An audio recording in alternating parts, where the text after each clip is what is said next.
Hello friends, তোমাদের জন্য নিয়ে চলে এলাম নতুন আরেকটি ভিডিও। মাধ্যমিক পরীক্ষা দেওয়ার পর বেশ কয়েকদিন কেটে গেল। আজকে শিব চতুর্দশী। সারাদিন নিশ্চয়ই পারিবারিক অনুষ্ঠানের মধ্য দিয়ে তোমাদের সময় কেটেছে। এই সঙ্গে নিশ্চয়ই প্রতিদিন তোমাদের মাধ্যমিকে কত পাবে সেই নিয়ে প্রতিনিয়ত তোমাদের চর্চাও চলছে, এবং এক একবার হিসাব করছো কখন বাড়ছে কখন কমছে, বা রেজাল্ট যখন আউট হবে তখন তোমরা যে মার্কসটা পাবে সেটা কিরকম মার্কস, বা কত পেলে তোমরা ফার্স্ট ডিভিশন পাবে, সেকেন্ড ডিভিশন পাবে, থার্ড ডিভিশন পাবে, স্টার মার্কস পাচ্ছ।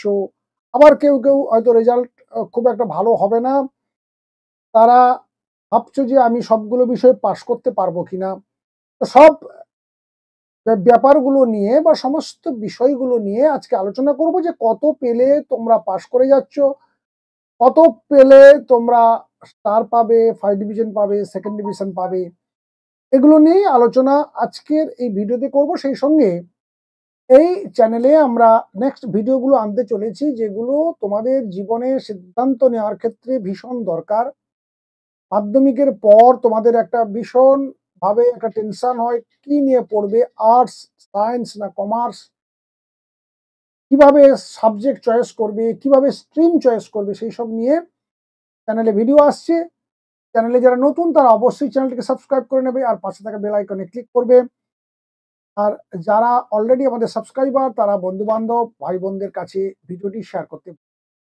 প্রথমেই চলে আসি যে তোমরা যারা পাস মার্ক পাবে কিনা সে নিয়ে দুশ্চিন্তায় রয়েছে, তাদেরকে একটা আশ্বস্ত করি যে তোমাদের পাস মার্কসটা কত মার্কে রয়েছে। ভালো করে একটু দেখে নাও যে পাস মার্কস পেতে গেলে 25% মার্কস পেতে হবে। 25% মানে হচ্ছে প্রত্যেকটা বিষয়ে কিন্তু পেতে হবে, অর্থাৎ প্রতি বিষয়ে তোমাকে 25% মার্কস পেতে হবে। কিভাবে না, প্রজেক্ট আর থিওরি মিলিয়ে। প্রজেক্ট 10 মার্কের থাকে, যেটা বিদ্যালয় থেকে তোমরা 9 কিংবা 10 এমনিতেই পেয়ে যাও। তাহলে বাকি আর কত থাকলো? 15 থেকে 16 মার্ক। এইটা তুমি যদি থিওরি থেকে পেয়ে যেতে পারো তাহলে এই পাস মার্কস নিয়ে তোমাকে কিন্তু আর চিন্তা করতে হবে না। আশা করি ক্লিয়ার করতে পেরেছি। অর্থাৎ 25 পাচ্ছ কিনা, অর্থাৎ তুমি যে পরীক্ষায় যে 90 মার্কসের পরীক্ষা দিয়ে এসছো সেখানে 15 থেকে 16 পাচ্ছ কি। 15 থেকে 16 নিশ্চয়ই পেতে কোনো অসুবিধা হবে না, কারণ অসংখ্য শর্ট প্রশ্ন ছিল, এমসিকিউ, বিশদৃশ শব্দগুলোকে চয়েস করো, শূন্যস্থান পূরণ করো, 1 মার্কের প্রশ্ন, স্তম্ভ মেলানো, এরকম বিভিন্ন টাইপের প্রশ্ন ছিল বিভিন্ন বিষয়। এখান থেকে 15 থেকে 16 মার্কস তুমি যদি পেয়ে যাও তাহলে তোমার এই সমস্যাটা বা এই দুশ্চিন্তাটা থাকছে। নেক্সট আসি, দেখো ফার্স্ট ডিভিশন কাকে বলে, বা ফার্স্ট ডিভিশন পেতে গেলে কত মার্কস তোমাকে পেতে। ফার্স্ট ডিভিশনটা কিন্তু ইন্ডিভিজুয়াল সাবজেক্টের নয় বা প্রতিটি বিষয়ের উপর নয়, ওভারঅল সব বিষয় মিলিয়ে গড়ে তুমি যদি 60% মার্কস পাও তাহলেই তুমি প্রথম ডিভিশন বা প্রথম বিভাগে পাশ করেছো বলে বিবেচিত হবে। তাহলে 60% করে যদি হয় প্রতি 100 মার্কে, মানে প্রত্যেকটি বিষয়ে, তোমাদের বিষয়ের সংখ্যা কত? 7। তাহলে 60 ইন্টু 7, তার মানে 420 বা 420 বলে যেটা। তো যদিও এটা পাওয়াটা 420 নয়, 420টা একটা ভালো মার্কস। প্রথম ডিভিশন বা প্রথম বিভাগ তোমরা পেতে পারো বা পাবে যারা 420 মার্কস সংগ্রহ করতে পারবে সমস্ত বিষয় থেকে। একইভাবে তাহলে বলে যায় যে সেকেন্ড ডিভিশন কততে হচ্ছে। সেকেন্ড ডিভিশন হচ্ছে 45% মার্কস বা তার চেয়ে উপরে যদি পাও, তার চেয়ে উপরে বলতে 45 থেকে 60 পর্যন্ত, 59.999 এই পর্যন্ত পার্সেন্টেজ যখন পাবে, তার মানে 45 যদি হয়, 45 ইন্টু 7টা সাবজেক্ট, মানে কত হচ্ছে তোমাদের? 315, তাই তো? তাহলে 315 যদি তুমি পাও বা 315 বেশি যদি পাও, বেশি বলতে কত পর্যন্ত, 315 থেকে 419 পর্যন্ত, এই পর্যন্ত হচ্ছে রেঞ্জ। অর্থাৎ সেকেন্ড ডিভিশনের যে মার্কসটা 315 থেকে 419 পর্যন্ত। তাহলে এরপরে থার্ড ডিভিশনে আমরা যাব। Third division, actually third division বলতে কোনো ডিভিশন নেই। তোমরা পাস মার্কস দেখলে কত, 25 করে যদি পাও, 25 করে যদি প্রত্যেকটা বিষয়ে পাও, 25 × 7 কত হচ্ছে, 175 মার্কস, তাই তো?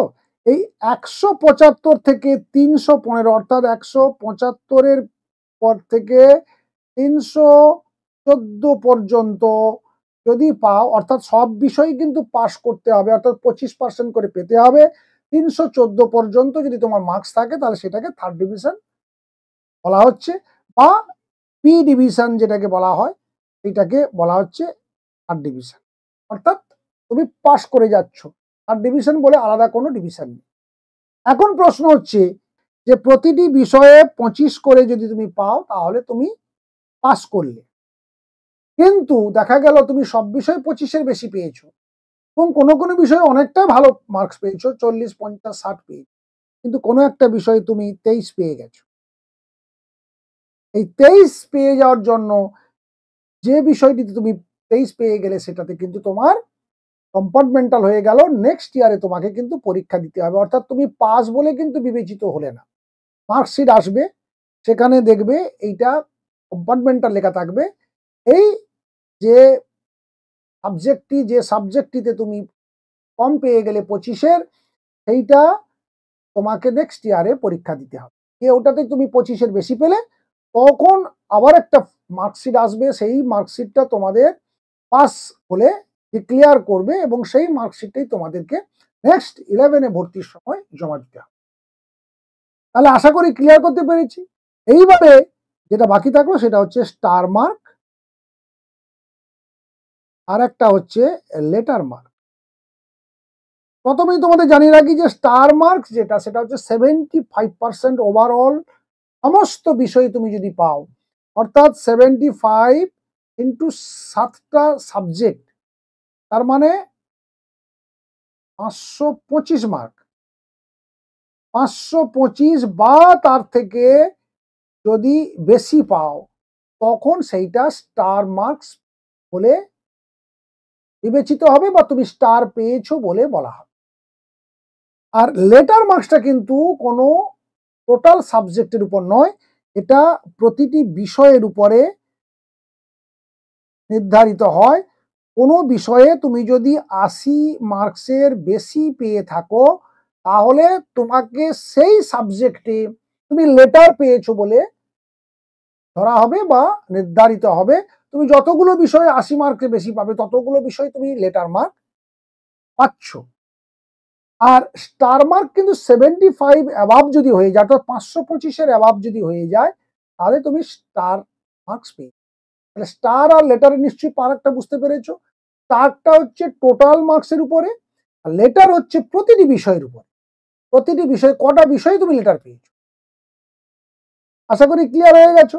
এখন প্রশ্ন হচ্ছে যাদের রেজাল্ট ভালো হবে, অনেকেরই হবে তোমাদের রেজাল্ট ভালো, সেই রেজাল্ট ভালো হওয়ার পর তোমাদের আরেকটা বড় সিদ্ধান্ত নিতে হবে যে 11-12-এ গিয়ে তোমরা কি পড়বে, আর্টস পড়বে না সায়েন্স পড়বে, কমার্স পড়বে কিনা। এই সময় দেখবে তোমাদের অনেক বন্ধু বান্ধব, অনেক শুভানুধ্যায়ী তোমার আশেপাশে ঘুরঘুর করবে এবং অনেক বেশি সংখ্যক এই সময় জুটে যাবে যে তোমাকে সারাক্ষণ জ্ঞান দিতে থাকবে। জ্ঞান নিশ্চয়ই তুমি শুনবে প্রত্যেকের কাছ থেকে, তুমি নিশ্চয়ই পরামর্শও নেবে, কিন্তু সিদ্ধান্ত কিভাবে নেবে তার জন্য আগামী দিন ভিডিও আসছে, সেই ভিডিওটা তোমরা দেখার চেষ্টা করো এবং চ্যানেলের সঙ্গে জুড়ে থাকার চেষ্টা করবে। আর সেই সঙ্গে যারা নতুন আমাদের চ্যানেল প্রথম দেখছো তারা চ্যানেলটিকে সাবস্ক্রাইব করতে ভুলবে না এবং পাশে থাকা বেল আইকনে ক্লিক করবে। দেখা হচ্ছে নেক্সট ভিডিওতে। শুভেচ্ছা, শুভকামনা সবটুকু থাকলো তোমাদের জন্য। ভালো রেজাল্ট তোমাদের অবশ্যই হবে। পরবর্তী ভিডিওর জন্য অপেক্ষা করতে থাকো। Thank you.